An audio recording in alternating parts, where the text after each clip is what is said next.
Vamos a que, como digo yo, el tema salga del mensaje. Hechos capítulo 6, verso 2 y 3. Hechos capítulo 6, versículo 2 y versículo 3.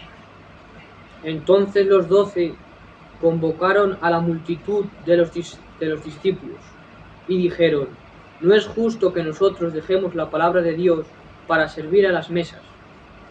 Buscad pues, hermanos, de entre vosotros a 7 varones de buen testimonio, llenos del Espíritu Santo y de sabiduría, a quienes encarguemos de este trabajo. En la iglesia primitiva, el primer problema administrativo que surgió es este, el primero. Es que es lógico. En un mensaje se convirtieron 3.000, en otro 4.000. Figuraros que el lunes hay una iglesia de 100 miembros y el sábado hay una iglesia de 7.000 miembros. Eso es lógico, ¿no? Y había unas mujeres viudas que estaban desatendidas porque no podían, y entonces había un comentario. Y llegó ese comentario a oídos de los apóstoles. Y los apóstoles no miraron a otro lado. Coger detalles porque no puedo entretenerme mucho en todos los detalles, porque si no, no empiezo. Ya me ha avisado mi secretario, como usted se pare, necesita 3 horas. No te va a hacer caso. No miraron a otro lado. Estando predicando el evangelio, estando orando por enfermos, estando orando por ciegos, por paralíticos, hasta por muertos, y resucitando con la sombra de Pedro, hubo un problema de caridad de 4 viudas y no miraron a otro lado. Que si tú hoy lunes estás orando por enfermos toda la mañana y 4 paralíticos andando por la mañana y 4 ciegos viendo por la tarde y un muerto resucitado, pues es lógico que te distraigas, ¿no? Pues no, hay unas viudas desatendidas, no miraron a otro lado. A pesar de la gran actividad que tenían, no miraron a otro lado. Ahí lo dejo, ese punto. Y hicieron una reunión con toda la iglesia de ancianos y dijeron: no es justo que nosotros dejemos la palabra y la oración por servir a las mesas, por ese trabajo, pero tampoco es justo dejar esta necesidad vacante. Buscar vosotros, cuidado, vosotros. No eran autoritarios, eran los 12 apóstoles. Y los 12 apóstoles mandaron a la gente cristiana: buscar vosotros. O sea, no buscamos nosotros no, vosotros buscar. Que si es uno de aquí, pues lo busco yo, que para eso soy el pastor. Pues no lo busques más en que ese es el pastor. Di que lo busquemos nosotros. Buscar vosotros. Ahora, nosotros vamos a poner los requisitos. Que tenga buen testimonio. Que sea sabio y lleno del Espíritu Santo. Y los que veáis que cumplen esos requisitos, los ponéis. Cedieron autoridad, delegaron autoridad, y no escogieron ellos. Y buscaron a 7 hermanos, los cristianos los buscaron, no los apóstoles. Y eran apóstoles del Cordero. No me quiero meter, pero si haces ahora, dices, te metes en mi trabajo. ¿Por qué me meto en tu trabajo? Porque yo soy el pastor. Pues harto eres. Como eres pastor, tú preocúpate de orar, de leer y de predicarnos bien a las 7 de la tarde. Y deja este trabajo a los demás. Y ellos dijeron: no está bien dejar el ministerio de la palabra y de la oración para atender a estos problemas. Ya ves dónde tenían en alto el ministerio de la palabra y la oración. Y buscaron a 7, que son los 7 diáconos. Eran sabios, eran buen testimonio y estaban llenos del Espíritu Santo. Eran, ¿sí o no? Eran. Ahí sale el título. Antes de hacer, tienes que ser. Eran sabios, eran llenos del Espíritu Santo, eran con buen testimonio. Entonces los ponemos a funcionar porque eran. No les doy el cargo para que consigan eso, les doy el cargo porque lo tienen. Otro, de ahí no entro. Porque si lo consiguen por el cargo, cuando le quites el cargo, vuelve a coger lo que ha dejado. Porque no lo ha dejado por Dios, lo ha dejado por cargo. Te ha comprado el cargo. Un ejemplo, porque no puedo aguantarme. Si dejas el tabaco, te pasa la ofrenda. Sí, lo dejo, pues no te doy el cargo. Porque dejas el tabaco por pasar la ofrenda.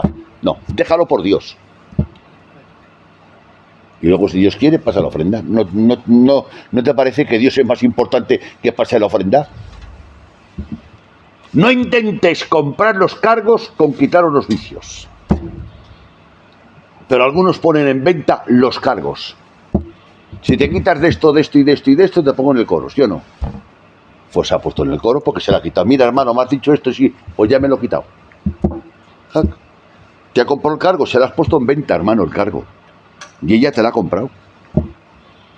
Pero ahora la muchacha se ha casado, ha tenido niños y te ha dicho, hermano, como tengo muchos niñicos, pues no puedo atender. Pues bien, hermano, pues gracias a Dios por tu trabajo y quítate del cargo, bien, hermano.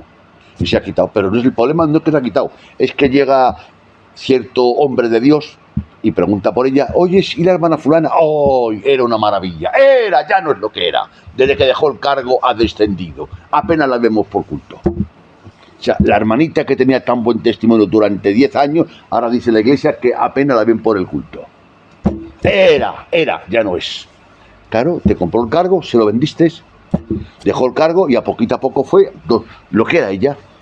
Antes de hacer tienes que ser, ¿sí o no? No hace falta ser maestro, ni teólogo, ¿no? Un estudiante se pone a estudiar y cuando saca el título de médico, no. Después se pone como médico, ¿sí o no? Pero antes de ejercer como médico tendrás que sacar el título de médico, ¿de acuerdo? O tú le dices, si te pones de médico te doy el título de médico. Eso no es lógico, ¿no? Antes de ser, tienes que ser. Eso está, aquí es muy sencillo. Pues en eso hemos suspendido. Otro texto más, por si acaso. Mateo 5:13.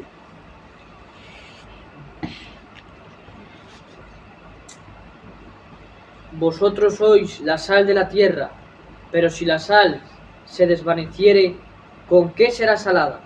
No sirve más para nada, sino para ser echada fuera y hollada por los hombres. Vosotros sois, dice que lo que somos, ¿no? Vosotros sois la sal de la tierra, sois. Dice lo que soy. Vosotros sois la sal de la tierra. O sea, habla de la identidad. Pero si la sal pierde su sabor, no sirve para nada. O sea, la actividad nace de la identidad. No la identidad de la actividad. ¿Captáis ese tema? O sea, la actividad nace de tu identidad. La actividad debe ir arraigada a tu identidad. No tu identidad a tu actividad.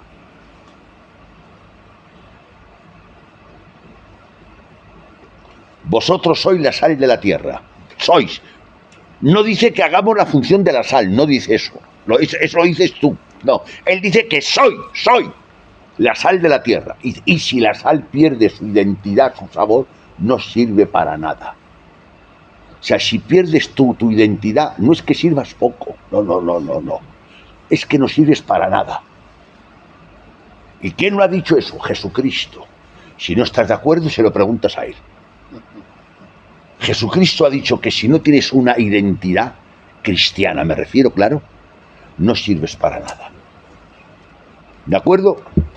Primera de Pedro 2:9. Antes de hacer, tienes que ser. Voy muy rápido, para seguir el tema. Primera de Pedro 2:9. Sí.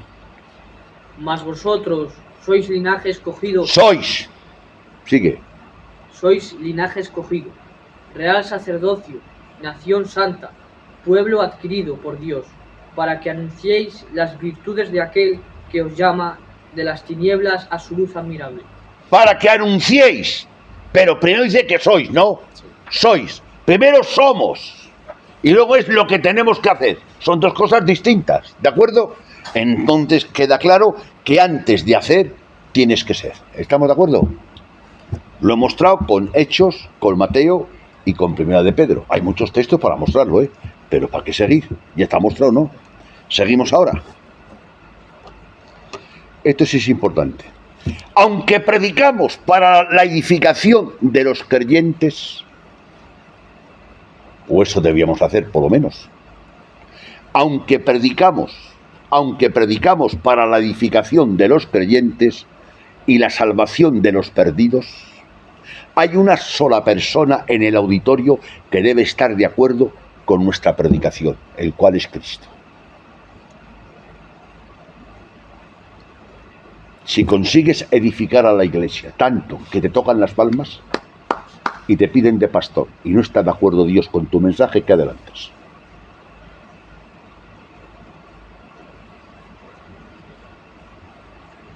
Es que, pues para que veas que es de Dios el respaldo, porque toda la iglesia me ha aceptado, he predicado y ese es el respaldo. Pues yo te voy a decir a uno que no tiene respaldo, a Cristo. Cristo predicó un mensaje, le echaron y le querían apedrear y despeñar. Entonces ese no tiene respaldo. Predicó otro mensaje, había 6.000 personas y se marcharon todas. Ese no tiene respaldo. Pero tú sí que tienes, que cuando predicas te tocan las palmas. El respaldo es cuando dices lo que Dios ha dicho. Humildemente, noblemente y sin avasallar a nadie. Porque a veces ofende más las formas que el tema. Hay gente que predica de una forma que te ofende. Y aquí nadie es más que nadie, ¿verdad, Javi, hijo? Aquí todos somos pecadores y todos necesitamos a Dios. Y no quisiera que mi forma te ofendiese. Ahí sí que tengo yo la carga de que mi forma no te ofenda, hermano. Ahora, que el tema te ofenda siendo bíblico ya no es cosa mía. La carga mía es que mi forma no te ofenda. Mi manera de explicarte las cosas que no te ofenda. O sea, la carga mía es que yo no me encuné predicando. Que hoy normalmente veo que se encunían predicando. Que no te encunes predicando. Que no avasalles predicando a nadie. Predicamos para la edificación de los creyentes y para la salvación de los perdidos. Y para la gloria de Dios, ¿sí o no? Entonces procuremos todos que nuestra forma, nuestra actitud, nuestra manera de enfocar las cosas no ofendan a nadie. Ahora, si el tema en sí te ha ofendido, es otra cosa. Pero es que a veces no ofende el tema, ofendes tú o ofendo yo. Ahí me debo cuidar. Y para eso citamos un texto, que lo leo yo, que está puesto aquí. Es tan importante que lo he querido apuntar yo aquí en el ordenador. Este texto lo dice que Pablo, claro. Pablo, 2 de Corintios 2:17, no se le iba ni una, hijo. Pues no somos como muchos que medran, falsificando la palabra de Dios, sino que con sinceridad, como de parte de Dios y delante de Dios. 3 cosas. Con sinceridad, 1. De parte de Dios, 2. Pero no vale, no vale que predique de parte de Dios, no. Y delante de Dios.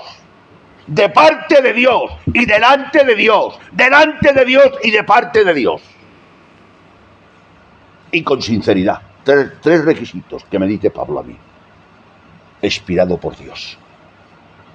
Pues no somos como muchos que medran falsificando la palabra de Dios, sino que con sinceridad, como de parte de Dios, de parte de Dios. Pues ya está bien, de parte de Dios, ¿no? Pues ya está, ¿no, Javi? No, quédate, machaco, no vale con eso. Pues ya te dicen que no vale, de parte de Dios. Entonces, ¿qué quieres que haga? De parte de Dios y delante de Dios. Ahí no voy a andar, porque si ando, hago una fogata. Se puede hablar de parte de Dios y no delante de Dios. Se puede hablar delante de Dios y no de parte de Dios. Pero no hago ahí yo ninguna fogata. Toda predicación debería, Efesios, Carta a Efesios. Toda predicación debería tener una motivación y una intención. La motivación es lo que mueve al predicador, es contribuir a la transformación de una vida para la gloria de Dios. Esa es la motivación. Todo predicador debe tener una motivación, algo que le empuja, algo que le anima, algo que le inspira a predicar. Y es esa. Vamos a leer Efesios 1:6. Para alabanza de la gloria de su gracia. Amén. Solamente quédate ahí. Para alabanza de la gloria de su gracia. Una. Efesios 1:12. A fin de que seamos para alabanza de su gloria. Dos. A fin de que seamos para alabanza de su gloria. 2. Verso 14. Que es la ras de nuestra herencia hasta la redención de la posesión adquirida para alabanza de su gloria. 4. 2:7. Para mostrar en los siglos venideros las abundantes riquezas de su gracia en su bondad para con nosotros en Cristo Jesús. 3:10.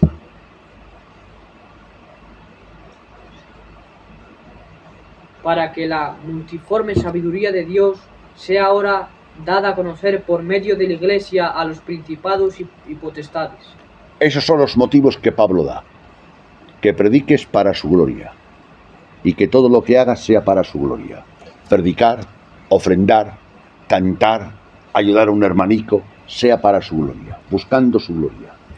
Como no sea buscando su gloria, Dios no acepta nada. Y ahora va una piedra. Eso lo enseñé, pero como hace ya muchos años, pues ahora ya me atrevo a enseñarlo un poco más claro. Tiré una piedra, hará 25 años, una reunión. Y dije lo siguiente, que el propósito de Cristo en la cruz del Calvario no era salvar a las personas. Eso sonó como una piedra. Y suena ahora, ¿verdad? Ahora te lo explico.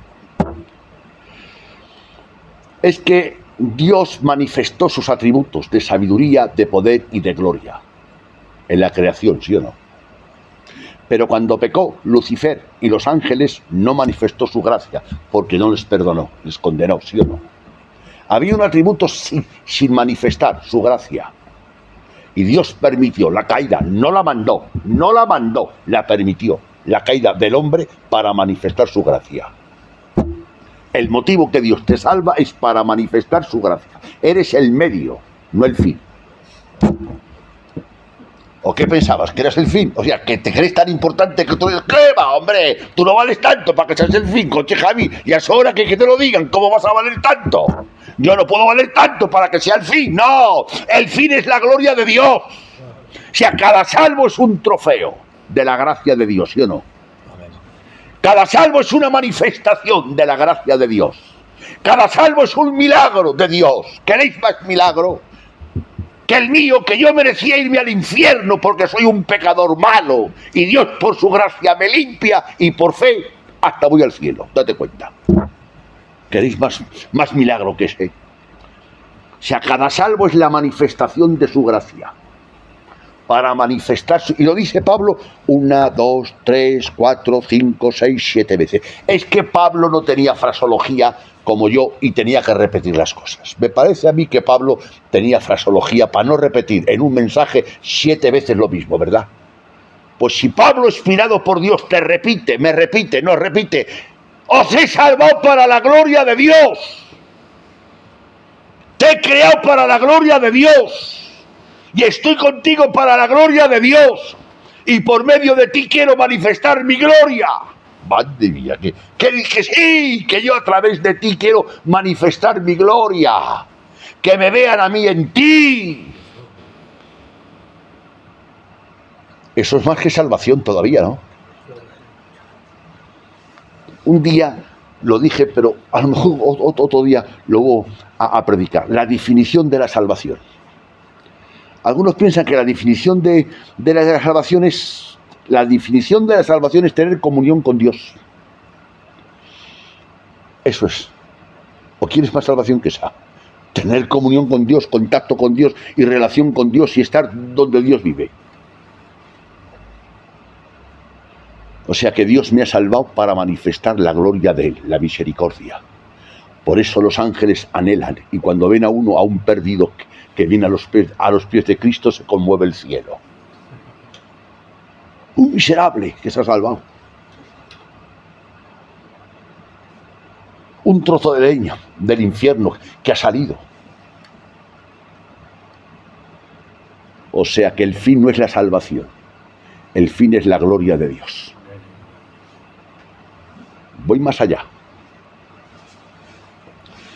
Dios nos creó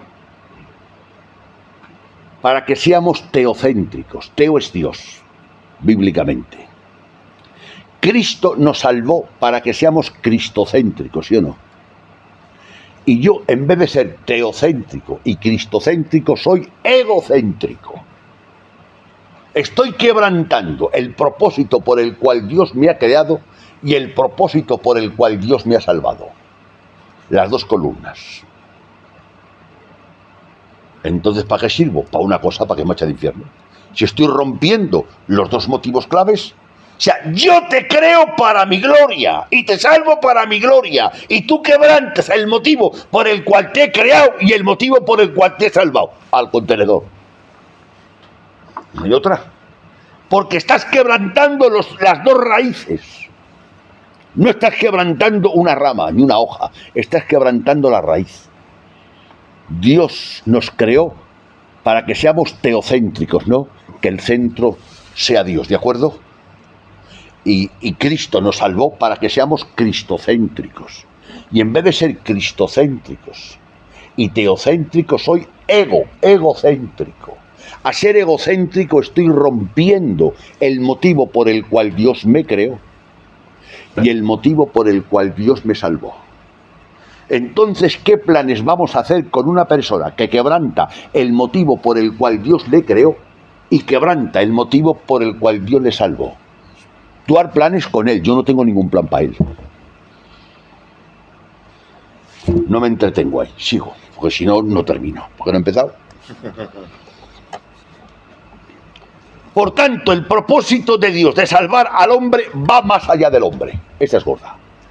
El propósito de salvar al hombre va más allá del hombre. El propósito de salvar Dios al hombre va más allá, más lejos, más profundo, más rico. Por tanto, el propósito de Dios al salvar al hombre va más allá del hombre. Eres un trofeo de la gloria de Dios. Ahora mismo pasa humanamente. Humanamente hay un cuadro de un pintor famoso que ha fallecido hace 300 años y está en una obra, en un museo, y es una obra de arte. Y ese cuadro da testimonio de la habilidad, ¿sí o no? De la competencia que tenía ese pintor, ¿sí o no? Ese cuadro está manifestando la gloria de ese pintor, ¿sí o no? Y ese pintor hace que se ha muerto 300 años o 400 años. Y está en el museo y todo el mundo va a ver el cuadro. Y no hay capital para comprar el cuadro. Ese cuadro está gritando y voceando la gloria de ese pintor, ¿sí o no? Pues tú eres el cuadro, pero el cuadro pues pintado por Dios. Que Dios te ayude y que Dios me ayude. No era posible una manifestación de la gracia mientras no existía una criatura pecadora que pudiese ser objeto de su gracia. ¿Sí o no? Lo repito, No era posible una manifestación de la gracia mientras no existiese una criatura pecadora que pudiese ser el objeto de su gracia. ¿No te alegras de ser el objeto de la gracia de Dios? Gracias, Dios mío, gracias. Ahora, cito yo, y tú coges Romanos. En Génesis 1:7 dice lo que sabéis todos, que Dios creó al hombre a su imagen, ¿sí o no? Y el pecado estropeó la imagen de Dios en el hombre. La estropeó, no la quitó, El pecado estropea la imagen de Dios en el hombre. No la quitó, la estropeó, como esas monedas antiguas que están muy conservadas y se ve algo, y otras están menos conservadas, pero se ve algo. O sea, el pecado ha estropeado la imagen de Dios en tu vida, pero no la ha quitado, ¿eh? Bien. Dios no ha abandonado su propósito original para que fuésemos hechos conforme a su imagen. No abandonó ese propósito. Vamos a ver. El hombre antes de pecar miraba hacia arriba, verticalmente, donde hay que mirar.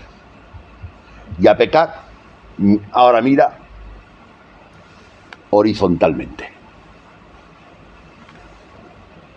Torció el diablo la visión, la óptica, la perspectiva de nuestra existencia.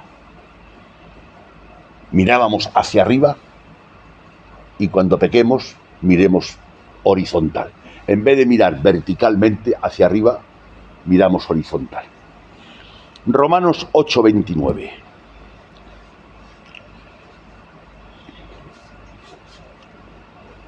Porque a los que antes conoció, también los predestinó para que fuesen hechos conforme a la imagen de su Hijo, para que Él sea el primogénito entre muchos hermanos. Que Dios nos ha salvado para que reflejemos la imagen de ¿quién? De Cristo, ¿sí o no?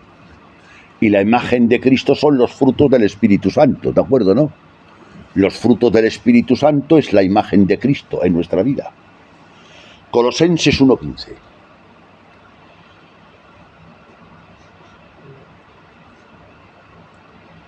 Él es la imagen de Dios invisible, el primogénito de toda creación. Amén. Él es la imagen, hablando de Cristo. Él es la imagen de Dios.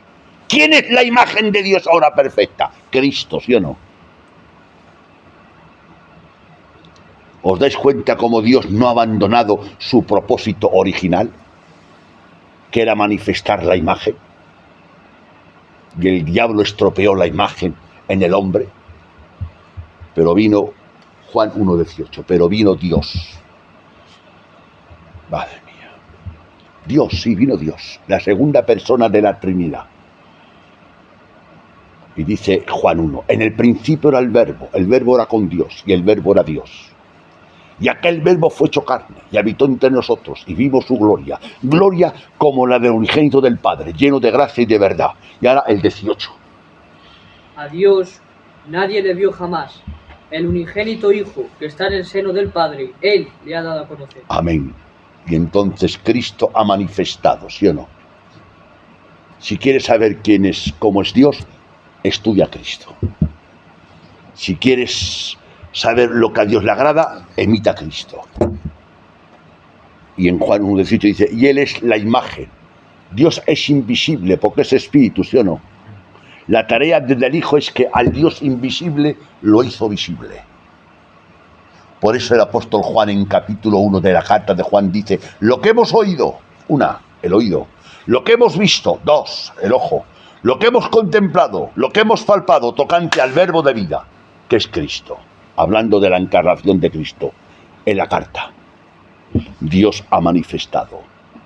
El propósito de Dios no es que seas diácono, ni seas del coro, ni seas pastor, ni seas presidente, ni seas oveja. El propósito de Dios es que refleje en ti la imagen de Cristo. Ese es el auténtico propósito de Dios. El primero y el último, no hay otro más.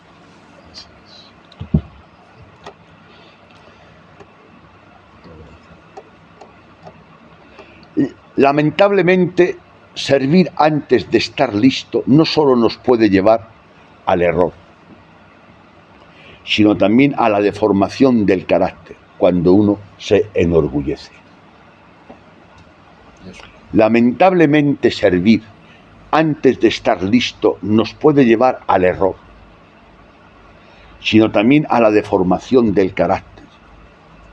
Marcos 3:14.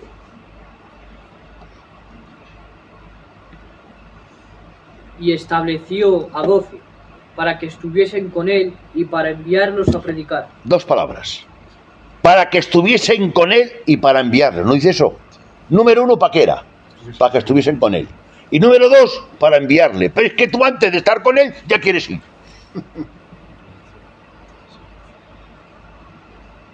Dios llamó para que estuviesen con Él, primero, número 1, y posteriormente para enviarles. Mateo 4, 19.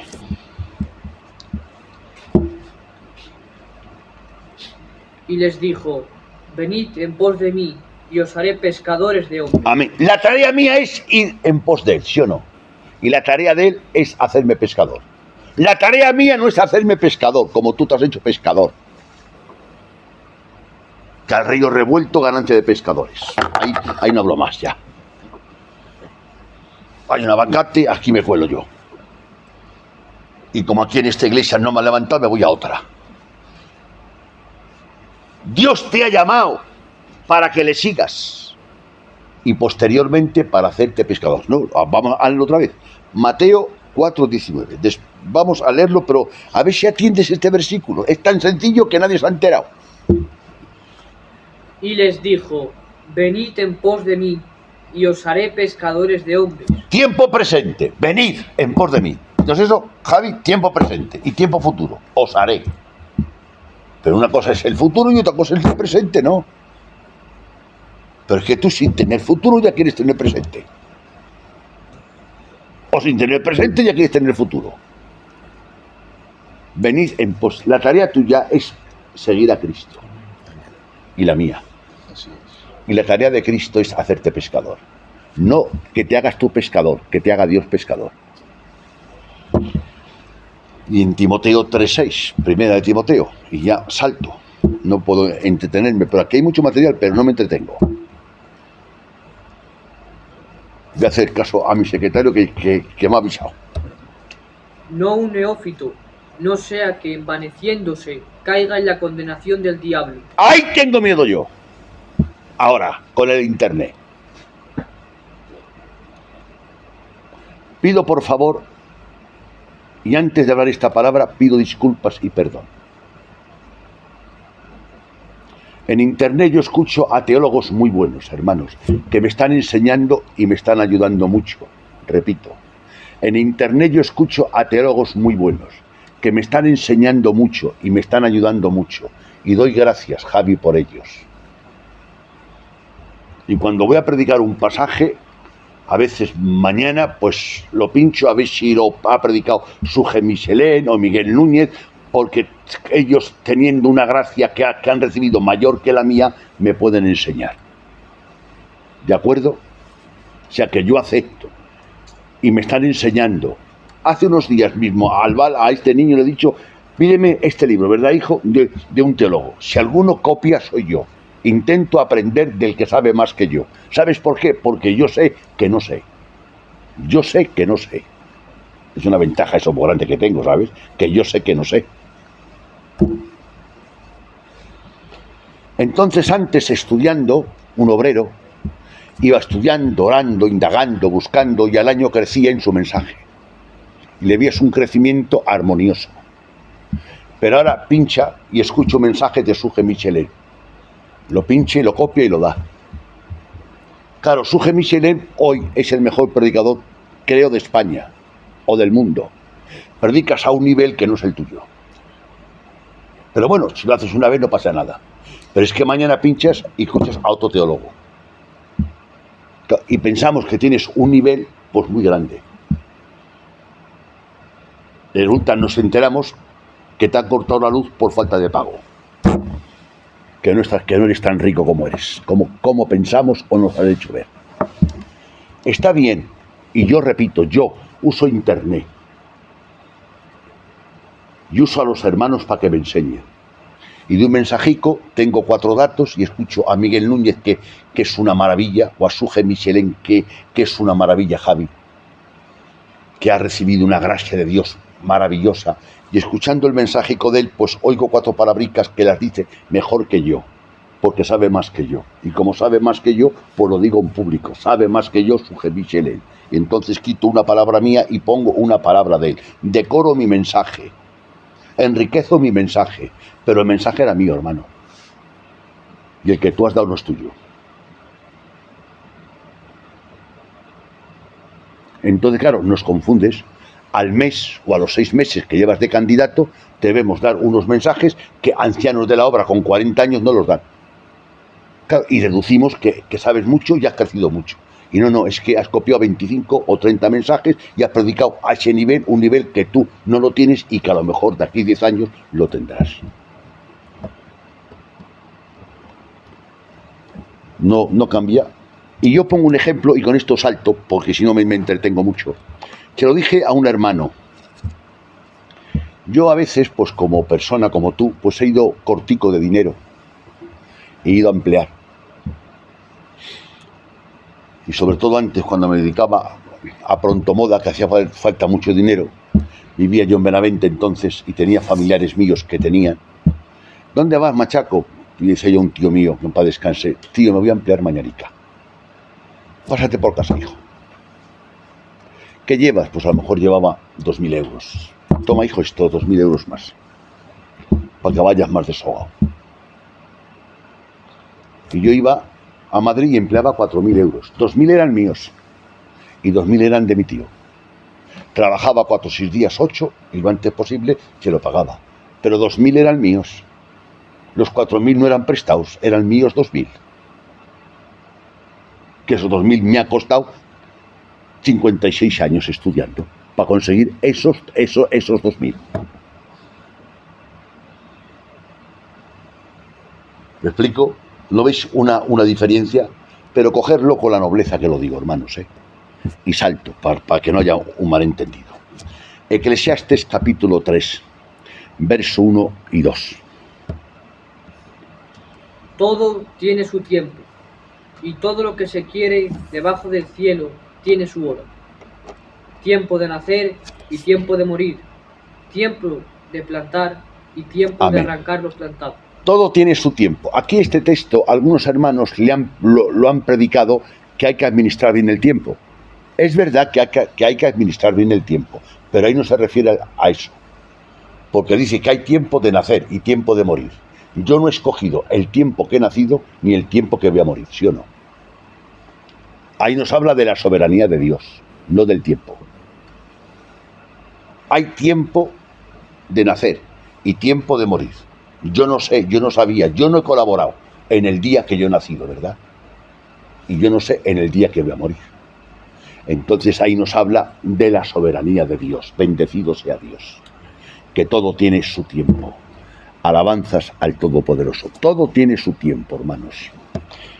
Y ya vamos a terminar, que me mira mi secretario. No podemos olvidar que somos seres humanos, pero no somos un hacer humano. Lo repito. No podemos olvidar que somos seres humanos. Pero no somos un hacer humano. Somos hechos por Dios. Somos humanos, pero hechos por Dios. Bendecido sea el nombre del Todopoderoso. Nosotros no vemos las cosas como son. Las vemos como somos. Ese es tu problema. Es que yo lo veo así. Y yo te creo, campe, hijo, que lo ves. Y lo dices de corazón. Y te creo, hijo. Otra cosa, pero es como tú las ves. Nosotros no vemos las cosas como son, sino como nosotros somos. Y hay que verlas como Dios las ve. Y no como tú y yo las vemos. Entramos a la vida cristiana con una sobrevaloración de nosotros mismos.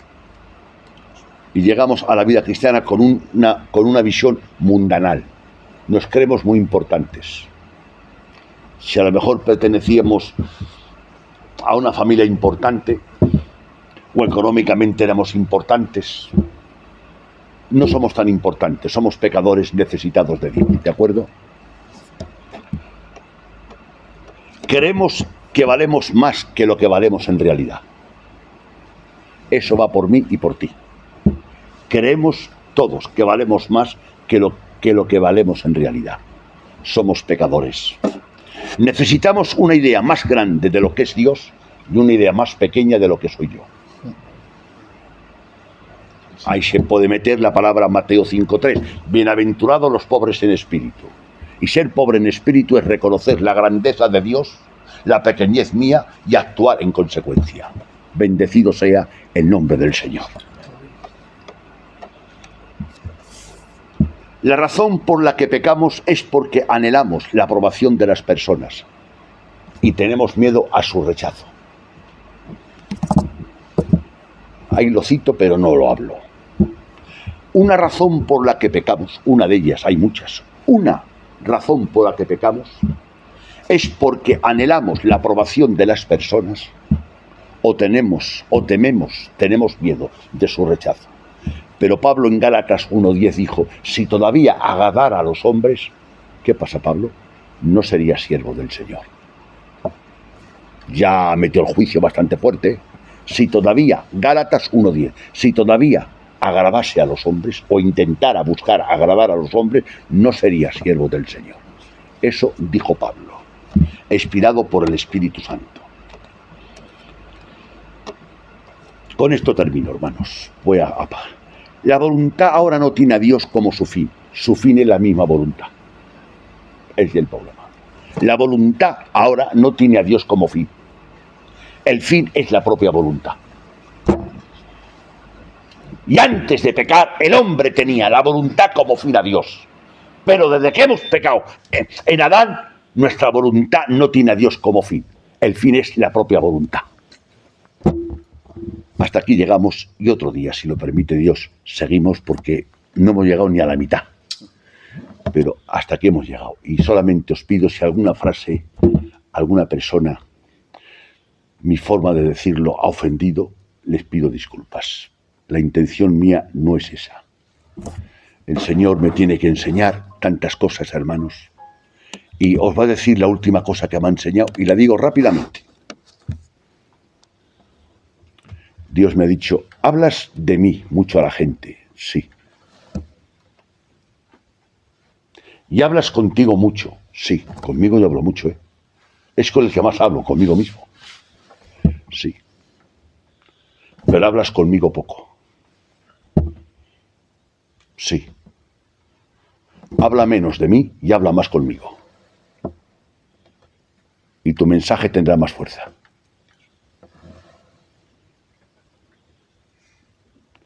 Y yo le he dicho, acepto esa amonestación de parte de Dios.